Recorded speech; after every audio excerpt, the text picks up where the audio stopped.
Bonjour et bienvenue sur notre chaîne intitulée Un jour, un verset, un message. Notre passage de ce jour est tiré du livre de Jacques chapitre 1 verset 6. La Bible nous dit « Mais qu'il la demande avec foi sans douter, car celui qui doute est semblable au flot de la mer, agité par le vent et poussé de côté et d'autre. » Dans ce passage, notre Dieu nous parle de la prière, mais il nous demande lorsque nous nous approchons de lui, lorsque nous venons dans le lieu secret pour le rencontrer, de venir remplis de foi. Le Seigneur nous demande de bannir le doute, car si nous sommes conduits par le doute, nous ne pouvons rien obtenir de lui notre Père, parce que nous n'avons aucun fondement.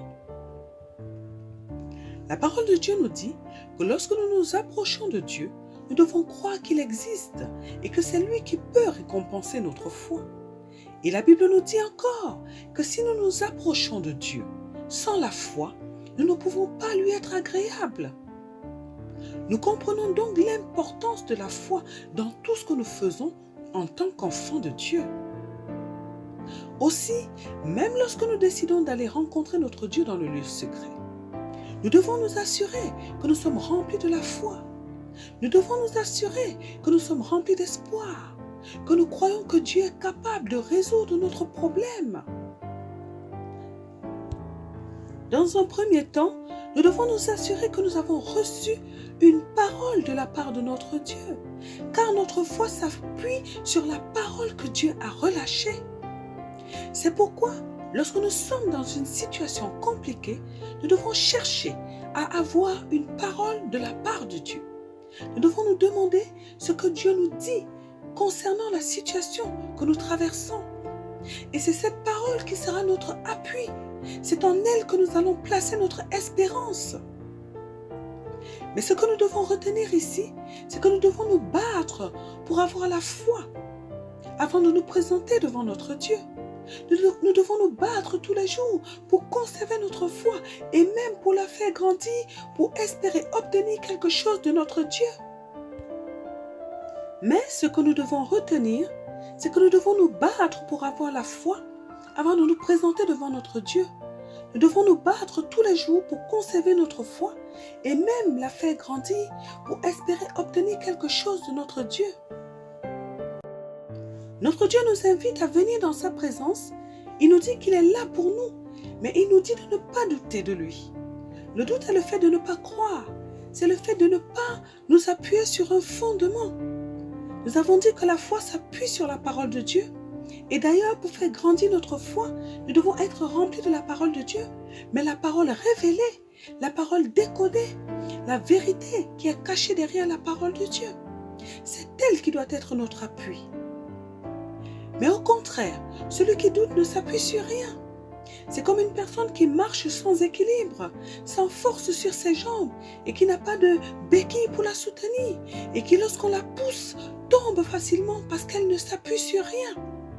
C'est pareil, celui qui doute n'a pas la parole de Dieu pour lui donner de l'espoir. La parole de Dieu va jouer le rôle des béquilles ici. Et celui qui doute ne connaît pas son Dieu parce qu'il ne connaît pas la parole de Dieu qui lui parle de son Dieu, mais également parce qu'il n'a pas eu des expériences avec son Dieu. Parce que nos pères, qui sont cités dans l'Ancien Testament, comme Abraham par exemple, n'avaient pas la Bible. Mais Abraham est appelé le père de la foi. Pourquoi cela? Qu'est-ce qui lui a donné cette foi? Ce sont ses expériences avec son Dieu.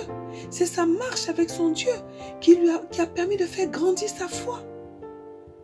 Lorsque le Seigneur lui donnait une parole, Dieu respectait sa parole. C'est pourquoi Abraham a cru en son Dieu. La Bible nous dit que Dieu s'est fait connaître à cause de son aptitude à respecter ses promesses. C'est dans le livre de Psaume chapitre 138 verset 2. La Bible nous dit ceci: « Je me prosterne dans ton saint temple et je célèbre ton nom à cause de ta bonté et de ta fidélité, car ta renommée s'est accrue par l'accomplissement de tes promesses. » Notre Dieu est fidèle et il tient toujours sa parole. Mais pour connaître la fidélité de Dieu, nous devons vivre des choses avec lui, nous devons expérimenter des choses avec lui. Nous devons connaître sa parole, les choses qu'il a faites dans sa parole, qui nous permettent de connaître ce côté-là de lui. Notre Dieu est tellement merveilleux et il nous aime tellement qu'il fait toujours tout pour notre bonheur. Même nos épreuves sont pour notre bien, pour notre élévation. Il est donc primordial pour un enfant de Dieu de connaître son Père. Il est primordial pour un enfant de Dieu de méditer, de lire, d'écouter la parole de Dieu tous les jours avec assiduité.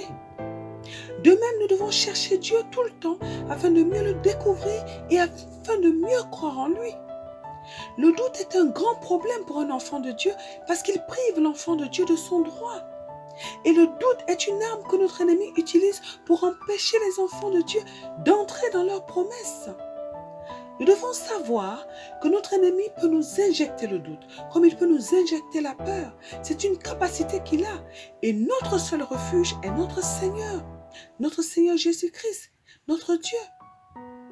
Mais un enfant de Dieu doit aussi grandir, devenir mature afin de ne pas tomber dans les pièges de l'ennemi.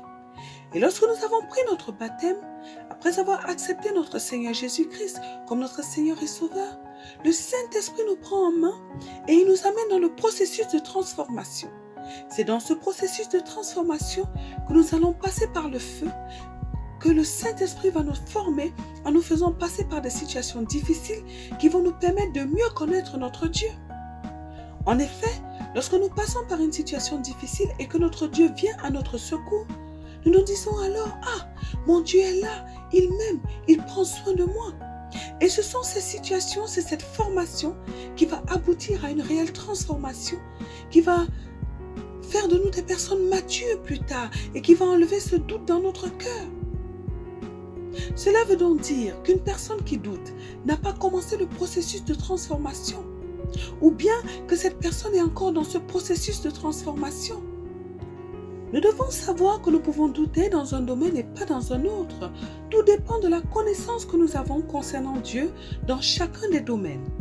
Tout dépend également des expériences que nous avons eues avec Dieu dans chacun de ces domaines, ou encore de ce que nous avons vu Dieu faire autour de nous dans chacun de ces domaines.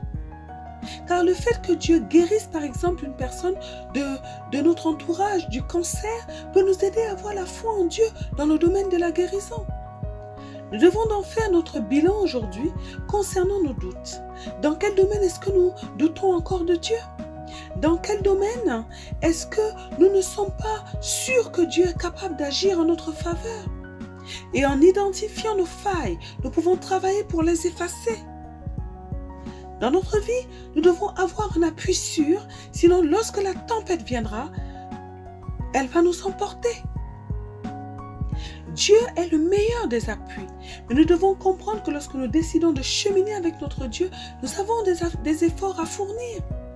Nous devons travailler tous les jours de notre vie pour devenir des intimes de Dieu. Nous devons boire, manger, déguster, consommer sa parole le plus possible pour être fortifiés, pour devenir comme notre Seigneur Jésus-Christ.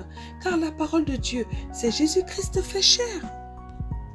Cette parole est la vie et lorsqu'elle est remplie en nous, elle apporte la vie de Dieu en nous. Elle nous transforme et elle nous rend plus forts, elle nous rend solides, elle nous transforme en des dieux sur la terre.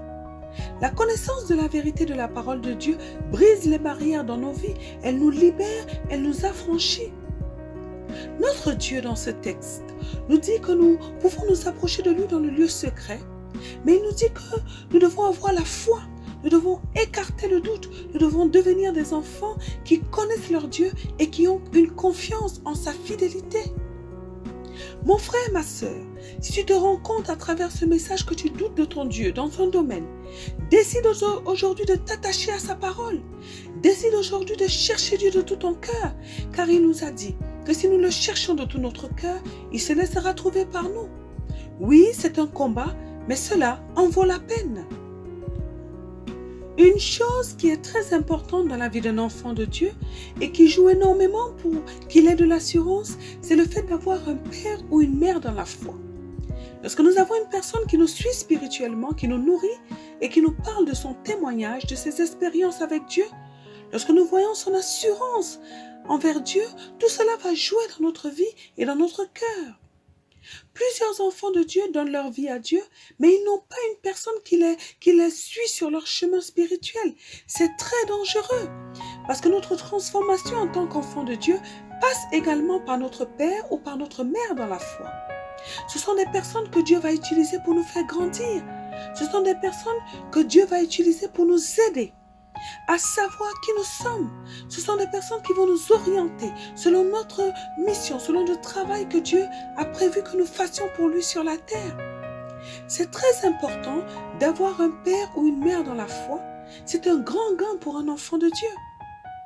Nous pouvons demander à Dieu de nous montrer la personne qui est adaptée, la personne qu'il a choisie pour jouer ce rôle dans notre vie. Aujourd'hui, notre Dieu nous parle des méfaits du doute. Dans ce passage, nous avons donc compris que le doute est une chose à bannir dans notre vie de chrétien. Si nous voulons être des intimes de Dieu, si nous voulons obtenir quelque chose de sa part, si nous voulons entrer dans nos promesses. Dieu nous aime profondément et il veut le meilleur pour nous. C'est pourquoi il nous parle encore aujourd'hui. À nous de prendre en compte ses recommandations pour notre épanouissement dans notre vie de tous les jours. Prions aujourd'hui afin que notre Dieu nous donne la capacité de lui faire confiance lorsque nous nous approchons de lui. Prions afin que notre Dieu nous donne la capacité de dominer sur le doute en devenant ses intimes, en cherchant à le connaître tous les jours de notre vie. Prions afin que notre Dieu nous donne la capacité de nous soumettre au Saint-Esprit, afin qu'il nous amène dans le processus de transformation et afin que nous puissions être des vrais imitateurs de Jésus-Christ notre Seigneur, au nom puissant de notre Seigneur Jésus-Christ. Amen. Que Dieu bénisse votre journée, que Dieu vous bénisse éternellement et à très bientôt sur notre chaîne. Un jour, un verset, un message.